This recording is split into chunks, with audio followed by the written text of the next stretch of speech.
So why does influence and persuasion exist? Why is it important? The reason is that knowledge is expanding faster than ever before.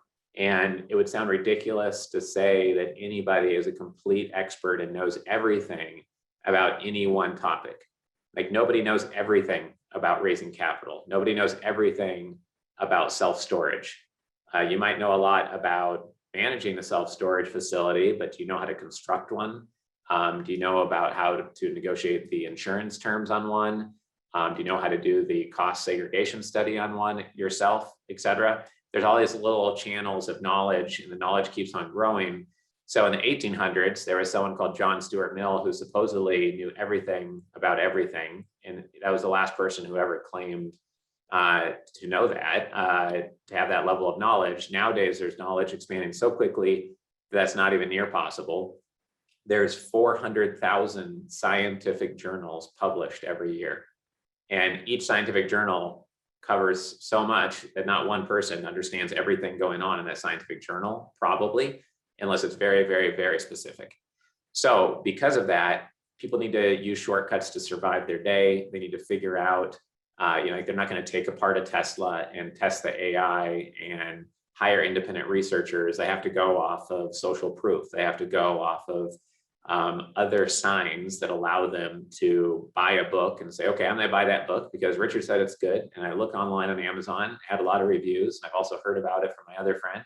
So I'm just going to buy it. They're not going to go and spend hours researching whether they should buy that book or car. There's not enough time in your life to become an expert on things, to really know the details. You have to take shortcuts. And that's why influence and persuasion works. The more knowledge there is to consume, the more you have to rely upon shortcuts. And so you think about the busiest investors who don't just see 5 to 7 deals a year, but see 5 to 7 a day, and they see thousands of deals per year. They have to move quickly, and they have to make front-end decisions to clear things out of their way to focus on important investment opportunities. And if you get cleared out of the way before you even have a chance to show them the genuine value you're adding, then you have no hope of ever closing any sophisticated investor who sees a lot of deal flow. In other words, the more that knowledge expands, which is happening exponentially, and the more that there's more competition in your field, the more emails that we're all getting every day, the more important it is to understand influence and persuasion and have these strategies really dialed in, because the busiest of investors will be ever more busy than they were before, and they will have less time to vet things up front and figure out who's real, who's credible, and not. They'll be instantly deciding who's credible versus taking 1 to 2 minutes. So that's really important.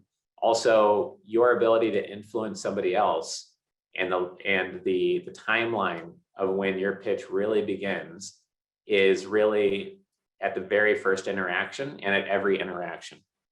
So just like if this is your first workshop with us, if I showed up in sweatpants and a torn t-shirt with a dark background, you can't see half my face because the lighting's horrible, and I'm unshaven and I don't speak clearly, et cetera, that's all going to affect the first 5 seconds of your first impression of this workshop and of our brand, versus if things are clear and professional and helpful and you hear genuine strategies that help you move forward.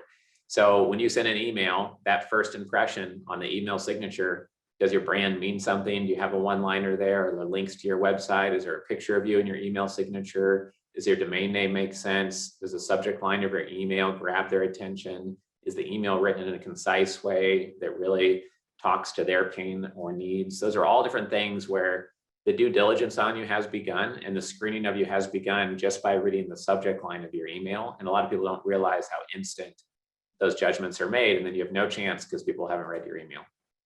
That's how quickly a lot of investors have to move.